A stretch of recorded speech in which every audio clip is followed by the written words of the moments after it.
Hi, this is ഉത്തര. ഇന്ന് നമ്മൾ സംസാരിക്കാൻ പോകുന്നത് 7 പാരന്റിങ് ടിപ്സിനെ പറ്റിയിട്ടാണ്. I am not an expert in this field. പക്ഷേ ഒരു 2 years ആയിട്ട് അമ്മയായതിനു ശേഷം ഞാൻ കണ്ടെത്തിയതും ഞാൻ മനസ്സിലാക്കിയതുമായ കുറച്ച് കാര്യങ്ങൾ ഇന്ന് ഷെയർ ചെയ്യാമെന്ന് വിചാരിച്ചു.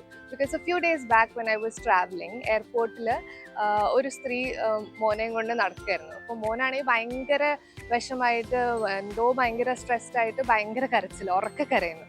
അപ്പൊ അമ്മയാണെങ്കിൽ കുട്ടിയുടെ വായ പൊത്തിപ്പിടിച്ചിട്ട് ഇങ്ങനെ വലിച്ചോണ്ട് പോവായിരുന്നു. എനിക്കത് കണ്ടപ്പോൾ ഭയങ്കര സങ്കടം തോന്നി. കാരണം I understand that as moms, as parents, we all get stressed out. നമുക്ക് എല്ലാവർക്കും ചിലപ്പോൾ കുട്ടികളുടെ ആ ഒരു ഭയങ്കരമായിട്ടുള്ള ടാൻട്രംസ് ഹാൻഡിൽ ചെയ്യാൻ പറ്റിയെന്ന് വരില്ല. പക്ഷെ എന്നാലും for the wellbeing of the child നമ്മളെപ്പോഴും ശ്രദ്ധിച്ചിരിക്കണം.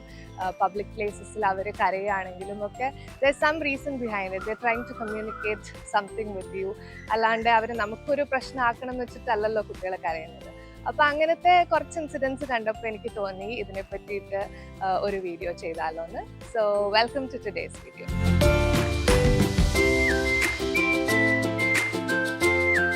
So rule number 1 is connection over correction. പലപ്പോഴും എന്താന്ന് വെച്ചാൽ നമ്മൾ കറക്റ്റ് ചെയ്ത് നമ്മൾ ആ കണക്ഷനും ആ ബോണ്ടും വിട്ടുപോകും. പലതവണ കറക്ഷൻസ് പറയുമ്പോഴും ചിലപ്പോൾ കുട്ടികൾക്കും തോന്നാറുണ്ട്, ഞാൻ എന്ത് ചെയ്താലും അമ്മയ്ക്ക് തെറ്റായിട്ടാണല്ലോ തോന്നുന്നത്, ഞാൻ എന്ത് ചെയ്താലും എനിക്ക് അവരെ സന്തോഷിപ്പിക്കാൻ പറ്റുന്നില്ലല്ലോ. അപ്പം അത് ലേറ്റർ ഓൺ ചിലപ്പോൾ ഒരു ട്രോമയായിട്ട് മാറാൻ ചാൻസ് ഉണ്ട്. അപ്പോൾ എപ്പോഴും കണക്ഷൻ ഫസ്റ്റ് ഓഫ് ഓൾ ഉണ്ടെങ്കിൽ തന്നെ പിന്നെ അവർ നമ്മൾ പറയുന്നത് എന്തും മനസ്സിലാക്കും. Rule number 2, always be A mirror. നമ്മൾ എന്ത് ചെയ്താലും കുട്ടികൾ അത് കോപ്പി ചെയ്യാൻ ശ്രമിക്കും. ഏറ്റവും ചെറുതാവുമ്പോൾ തൊട്ട് നമ്മൾ എന്തൊക്കെയാണ് ചെയ്യുന്നത്, നമ്മൾ കൂടുതൽ സമയം ഫോണിലിരിക്കുകയാണോ, കൂടുതൽ നമ്മൾ കിച്ചണിലാണോ ടൈം സ്പെൻഡ് ചെയ്യുന്നത്, അതൊക്കെ അവർ മിറർ ചെയ്യാൻ നോക്കാറുണ്ട്. ഇപ്പോൾ ഈ കുട്ടിയാണെങ്കിൽ തന്നെ ഒരിടയ്ക്ക് ഞാൻ ഒരുപാട് ഫോണിലും ലാപ്ടോപ്പിലും ഒക്കെ വർക്ക് ചെയ്യുന്ന സമയത്ത് അവളുടെ തന്നെ കളിക്കുന്ന സാധനം വെച്ചിട്ട് അവർ ലാപ്ടോപ്പ് ആയ പോലെ തുറന്നു വെക്കും, കുറേ നേരം അതിൽ ചെയ്യും, ഞാൻ വർക്ക് ചെയ്യാണ് എന്നൊക്കെ പറയും. അപ്പം നമ്മൾ എന്താണോ കൂടുതൽ ചെയ്യുന്നത് അത് തന്നെ അവർ കോപ്പി ചെയ്തുകൊണ്ടിരിക്കും. അതേപോലെ തന്നെ കഴിഞ്ഞ കുറച്ച് ദിവസങ്ങളായിട്ട് ഞാൻ കിച്ചണിൽ കൂടുതൽ ടൈം സ്പെൻഡ് ചെയ്തിരുന്നു, കുക്കിംഗ് ആയിട്ടും ക്ലീനിങ് ആയിട്ടും ഒക്കെ. അപ്പം അങ്ങനത്തെ സമയത്ത് അവൾ തന്നെ തുണി എടുത്തുകൊണ്ട് വരും, തുടയ്ക്കാൻ ശ്രമിക്കും, കട്ട് ചെയ്യാന്നൊക്കെ പറഞ്ഞിട്ട് ഒരു കളിക്കുന്ന നൈഫ് വെച്ചിട്ട് ഇങ്ങനെ കട്ട് ചെയ്യണ പോലെ കാണിക്കും. അതുപോലെ തന്നെ കുറച്ച് ദിവസം മുമ്പ് ഞാൻ ഒരുപാട് വായിക്കുമായിരുന്നു. വായിക്കുന്ന സമയത്ത് ഇതുപോലെ അവളും ബുക്ക് എടുത്ത് വെച്ചിട്ട് വായിക്കാൻ ശ്രമിക്കും. അപ്പം നമ്മൾ അമ്മമാർ എന്താണോ ചെയ്യുന്നത് അത് അങ്ങനെ തന്നെ അവർ കോപ്പി ചെയ്യാൻ നോക്കും, അങ്ങനെ തന്നെ മിറർ ചെയ്യാൻ നോക്കും. അപ്പം നമ്മൾ ഏറ്റവും നല്ലൊരു എക്സാമ്പിൾ ആയിരിക്കണം. നമ്മൾ എന്താണോ ചെയ്യുന്നത് അതായിരിക്കും ഏറ്റവും കൂടുതൽ അവരും ചെയ്യാൻ ശ്രമിക്കുക. Rule number 3, build trust. കാരണം പലപ്പോഴും നമ്മൾ എന്താണെന്ന് വെച്ചാൽ കുട്ടികൾ കരയാതിരിക്കാൻ വേണ്ടിയിട്ടോ അല്ലെങ്കിൽ അവരുടെ ഒരു വാശി നിർത്താൻ വേണ്ടിയിട്ടൊക്കെ അൺനെസസറി ആയിട്ടുള്ള കാര്യങ്ങൾ ഓഫർ ചെയ്യും. ചോക്ലേറ്റ് തരാം, അല്ലെങ്കിൽ TV വെച്ച് തരാം, അല്ലെങ്കിൽ പുറത്ത് കൊണ്ടുപോകാം, ടാറ്റ പോവാം, സ്വിമ്മിംഗ് പൂളിൽ പോവാം, അങ്ങനെയൊക്കെ പറയും. പക്ഷെ അത് പറഞ്ഞ് അവർ കരച്ചിൽ നിർത്തി കുറച്ച് നേരം കഴിഞ്ഞിട്ട് നമ്മളത് ചെയ്തില്ലെങ്കിൽ they also stop trusting you. So next time നമ്മളത് പറയുമ്പോൾ ചിലപ്പോൾ വർക്ക്ഔട്ട് ആയെന്ന് വരില്ല. ആൻഡ് ഓവർ ദ ഇയേഴ്സ് അവരുടെ ഒരു ട്രസ്റ്റ് ഇഷ്യൂസ് ബിൽഡ് ചെയ്യാനുള്ള ചാൻസസ് ഉണ്ട്. കാരണം നമ്മൾ ഫേക്ക് പ്രോമിസസ് കൊടുക്കുന്ന പോലെയല്ലേ, നമ്മുടെ ഒരു ഫ്രണ്ടിൻ്റെ അടുത്തുനിന്നോ ആരുടെ അടുത്തുനിന്നോ നമുക്ക് ഫേക്ക് പ്രോമിസസ് കിട്ടുമ്പോൾ പിന്നീട് നമുക്ക് അവരെ വിശ്വസിക്കാനുള്ള പ്രശ്നം വരും. അതുപോലെ തന്നെയാണ് കുട്ടികൾക്കും. അപ്പോൾ ഏറ്റവും ചെറുപ്പത്തിൽ തന്നെ അങ്ങനെ ട്രസ്റ്റ് ഇഷ്യൂസ് ഉണ്ടാവാതിരിക്കാൻ നമ്മൾ ശ്രമിക്കണം. അതുകൊണ്ട് സത്യം മാത്രം പറയാം കുട്ടികളോട്. Violence is never a solution. എനിക്ക് തോന്നുന്നു നമ്മളെല്ലാവരും നമ്മുടെ പേരൻസ് എങ്ങനെയായിരുന്നു അതിൻ്റെ ഓപ്പോസിറ്റ് ആവാനാണ് പൊതുവെ ശ്രമിക്കുക. കാരണം സ്ട്രിക്റ്റ് ആയിട്ടുള്ള പേരൻസ് ഉള്ളവരാണെങ്കിൽ വിചാരിക്കും എനിക്ക് കുട്ടി ഉണ്ടാവുമ്പോൾ ഞാൻ ഒരിക്കലും അങ്ങനെ സ്ട്രിക്റ്റ് ആവില്ല, ഞാൻ മാക്സിമം അവർക്ക് ഫ്രീഡം കൊടുക്കും. അതേപോലെ തന്നെ ഭയങ്കര ഫ്രീ ആയിട്ട് വളർന്നവരാണെങ്കിൽ വിചാരിക്കും ഞാൻ എന്തായാലും കുറച്ചുകൂടി സ്ട്രിക്റ്റ് ആയിട്ട് എൻ്റെ കുട്ടികളെ വളർത്തുള്ളൂ.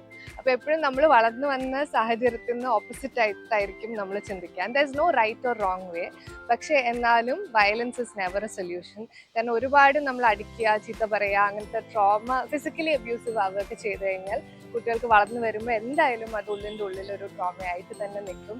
ആൻഡ് അവരുടെ ബാക്കി പല കാര്യങ്ങളിലേക്കും പെർഫോമൻസിലും ഒക്കെ അത് അവരെ എഫക്റ്റ് ചെയ്യാൻ തുടങ്ങും. അപ്പോൾ അതുകൊണ്ട് violence is never a solution.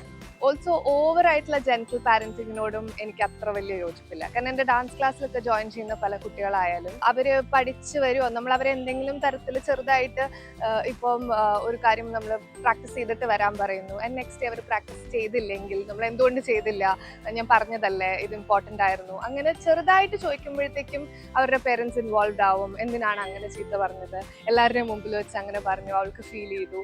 അപ്പോൾ ഓവറായിട്ട് നമ്മൾ പ്രൊട്ടക്റ്റീവ് ആവുമ്പോഴും ആ കുട്ടിയെ പഠിക്കാനോ പഠിപ്പിക്കാനോ ഉള്ളൊരു സ്വാതന്ത്ര്യം ആസ് ടീച്ചേഴ്സ് പലർക്കും ഇല്ലാണ്ട് പോകണം. അപ്പോൾ പേരൻസ് ഒരുപാട് അവരെ കംഫർട്ടബിൾ ആക്കിയിട്ട് കുട്ടിയുടെ ഡിസിഷനാണ് എല്ലാം എന്ന് പറയുമ്പോഴും അവർ വളർന്നു വന്നുകൊണ്ടിരിക്കുന്ന ആൾക്കാരല്ലേ. അപ്പൊ അവർക്കും മനസ്സിലായി വരുന്നല്ലേ ഉള്ളൂ പല കാര്യങ്ങളും. അപ്പൊ ആ കറക്ഷൻസ് കൊടുത്തില്ലെങ്കിൽ ഭാവിയിൽ അത് ചിലപ്പം അവർക്ക് പല പ്രഷേഴ്സും താങ്ങാൻ പറ്റാതെയാവും എന്നും എനിക്ക് തോന്നാറുണ്ട്. And last but not the least, put yourself first. Because പല അമ്മമാർക്കും അമ്മയായി കഴിയുമ്പോൾ അവരെന്തായിരുന്നു എന്നുള്ളത് മറന്നുപോകും. നമ്മളുടെ ഇഷ്ടങ്ങൾ എന്തായിരുന്നു, നമ്മുടെ ഹോബീസ് എന്തായിരുന്നു, നമ്മൾ ആരായിരുന്നു എന്നുള്ളത് വരെ നമ്മൾ ചിലപ്പോൾ മറന്നുപോകും. നമ്മൾ കുട്ടികളുടെ കാര്യത്തിൽ ഒരുപാട് ഒബ്സസ്ഡായി അവരെ മാത്രം നോക്കി ഒരു ലൈഫ് അങ്ങനെ ലീഡ് ചെയ്യുമ്പം എന്തൊക്കെയായാലും കുറച്ച് കാലം കഴിയുമ്പോഴത്തേക്കും അവർ വളർന്നു വലുതാവും, അവർക്ക് അവരുടേതായ ഒരു ലൈഫ് ഉണ്ടാവും, അവർക്ക് അവരുടേതായിട്ടുള്ള ഒരു ഫാമിലി ഉണ്ടാവും പിന്നീട്. അപ്പോൾ അവരങ്ങനെ പോകും. അപ്പോൾ ആ സമയത്ത് ഞാൻ ഇത്രയും കഷ്ടപ്പെട്ട് നോക്കിയതല്ലേ, ഞാൻ എല്ലാം നിനക്ക് വേണ്ടി വേണ്ടാന്ന് വെച്ചതല്ലേ എന്ന് പറഞ്ഞിട്ട് നമ്മൾ ഇമോഷണലായിട്ട് ഒരു കാര്യമില്ല. അവരെ അവരുടെ ഫ്രീഡത്തിന് നമ്മൾ വിടാൻ വേണം.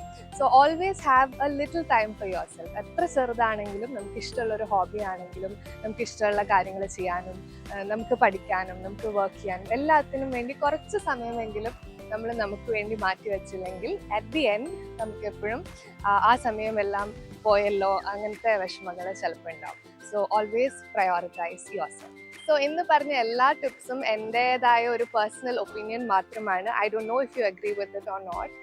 എന്തൊക്കെയായാലും എല്ലാ അമ്മമാരും നമ്മുടെ കുട്ടികൾക്ക് എന്താണോ വേണ്ടത് അതിന് ഏറ്റവും ബെസ്റ്റ് ആയിട്ടുള്ള സൊല്യൂഷൻ മാത്രമേ ചെയ്യുള്ളൂ. And there is no right or wrong in parenting. Because നമ്മൾ എന്താണോ വിശ്വസിക്കുന്നത്, നമ്മുടെ ഒരു വേ ഓഫ് ലൈഫ് എന്താണോ, നമ്മുടെ ബിലീഫ്സ് എന്താണോ അതനുസരിച്ചിട്ടായിരിക്കും നമ്മൾ കുട്ടികളെ വളർത്തിക്കൊണ്ടിരുന്നത്. So whatever you are doing that is right and that is absolutely up to U.